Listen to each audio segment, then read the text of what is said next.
Silav hevalno hêvîdarım herkes baş e. Weke deqeya dawî nûçeyekê lezgîn ji we re pêşkêş bikim. Paşê jî biçim karê xwe. Partiya Karkerên Kurdistanê PKK bersivekî pir balkêş da Abdullah Öcalan ku banga Agrbestê li partiya xwe kiribû. Bersiva wî ez hema ji we re bixwînim û hûn bi xwe bibînin mesele çi ye. Naveroka daxuyaniya Komîteya Rêveberiya Partiya Karkerên Kurdistanê ya di derheqê banga Rêber Apo ya bi ser navê Ji Gelê Me Welatparêz û Raya Giştî re bi vî rengî ye. Daxuyaniya Rêber Abdullah Öcalan ya 27 Sibatê ya bi ser navê Banga Aştî û Civaka Demokratîk rêya hemû hêzên azadî û demokrasiyê ronê dike weke manîfestoya serdemê ye. Ji bo ku li gelê me û mirovahiyê manîfestoya Civaka Demokratîk zêde kiriye, em bi rêzdarî Rêber Apo silav dikin. Li gel banga berbehs diyar e ku li Kurdistan û Rojhilata Navîn pêvajoyeke dîrokî dest pê kiriye. Ev ye ku wê bandoreke mezin li pêşketina Rêveberiya Demokratîk û jiyana azad ya li seranserê cîhanê bike, girêdayê vê yekê berpirsyarî dikeve ser me hemiyan divê her kes li erk berpirsyariyên xwe xwedî derkeve wan bi cih bîne. Bêguman kirina bingehekê bi vî rengî gelekî girîng bû. Niha pêkanîna naveroka wê ya bi awayekê serkeftî jî gelekî mihîm e, girîng e. Em weke Partiya Karkerên Kurdistanê PKK bi awayeke rast tevlî naveroka banga berbehs dibin û diyar dikin em ê li gorî pêwîstiyên bangê tevbigerin, wan bi cih bînin. Lê ji bo serkeftinê divê şert û mercên siyaseta demokratîk û zemîna hiqûqî jî werin dabînkirin. Pir eşkere ye. Heta ku Partiya Karkerên Kurdistanê PKK bû tevgera heqîqet û lihengiya mezin ên nîvsedsala dawiya Kurdistanê, her tişt bi tekoşînekî mezin a lehengî, fedakarî, berdel û kedan mezin hatin bi dest xistin. Em hemû şehîdên lehengê ên vê tekoşîna azadiyê bi rêzdarî, hezkirin, minnetdariyekî mezin bi bîr tînin. Niha em bi eynî ruhî, bi eynî baweriyê destkeftiyên dîrokî yên ku behsa wan tê kirin derbasî pêvajoyeke nû ya tekoşînê dibin. Hişmendiya ku Rêber Apo pêşkêş kiriye, tecrübeya mezin ya PKK afrandiye, başî, rastî, bedewî, hêza rêvebirina tekoşîna azadiyê ya bi rêya siyaseta demokratîk dibe gelê me. Di vê çarçovê de, ji bo ku banga Rêber Apo ya Aştî û Civaka Demokratîk pêk were, em ji îro pêve Agrbestê îlan dikin. Bi qasî ku li hemberî me êriş çênebin, wê tu hêzên me çalakiyên eskerî li dar nexin. Her wiha, pêkanîna mijarên weke çekdanînê jî ancak bes bi pêşengiya pratîkî ya Rêber Apo mümkün e. Her wiha, em amade ne li gorî daxwaza Rêber Apo kongreya partiyê li dar bixin. Lêbelê ji bo pêkanîna vê jî divê şert û mercên guncaw werin dabînkirin, garantîkirin. Ji bo serkeftina kongrê jî divê Rêber Apo ancak bixwe bawekî fîzîkî were ji kongrê re pêşengtiyê bike û bi rêve bibe. Heta niha li gel hemû xeta kêmasiyên me rêveberiya şer me bi rêve bir. Me şer bi rêve bir. Lêbelê Rêber Apo dikare rêveberiya serdema Aştî û Civaka Demokratîk bixwe bi rêve bibe. Divê şert û mercên azadiya fîzîkî, jiyanî, xebata azad were dabînkirin.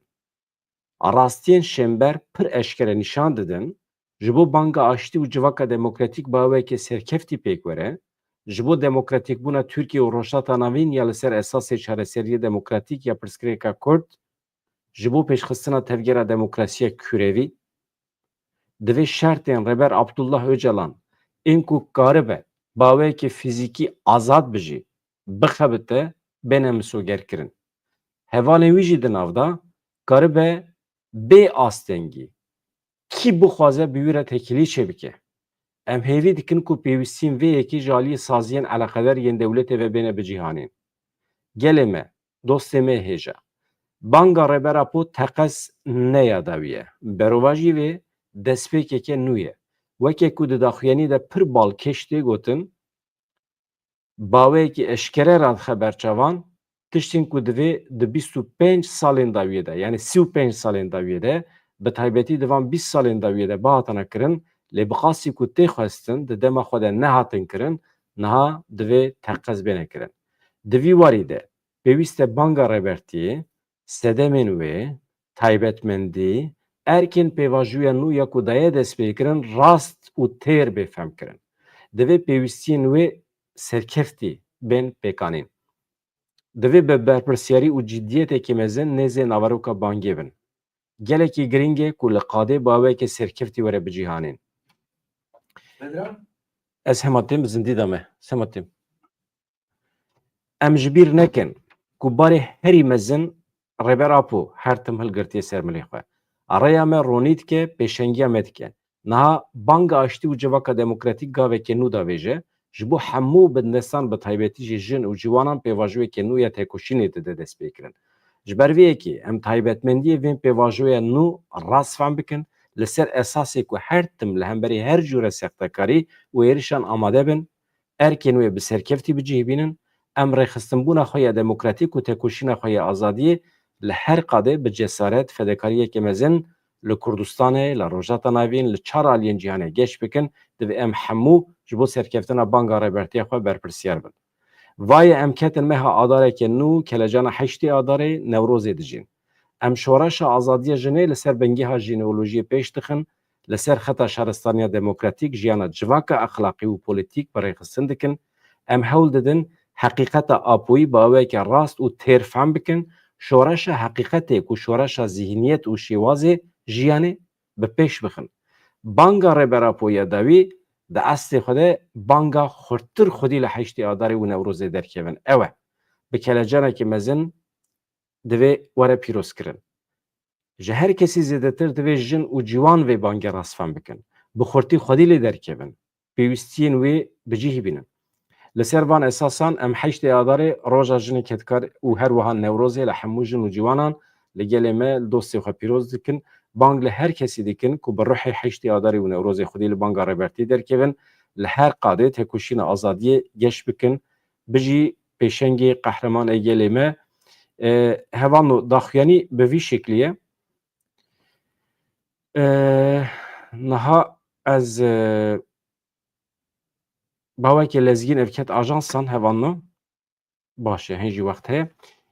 Piştî demekî din piştî 2 saetê din ez ê banga Selhedîn Demirtaş hevserokê berê yê HDP ku niha li zîndana Edirne'ye ez ê banga wî ji bo were parve bikim. Wekî din êdî ez bawer dikim ew qas e.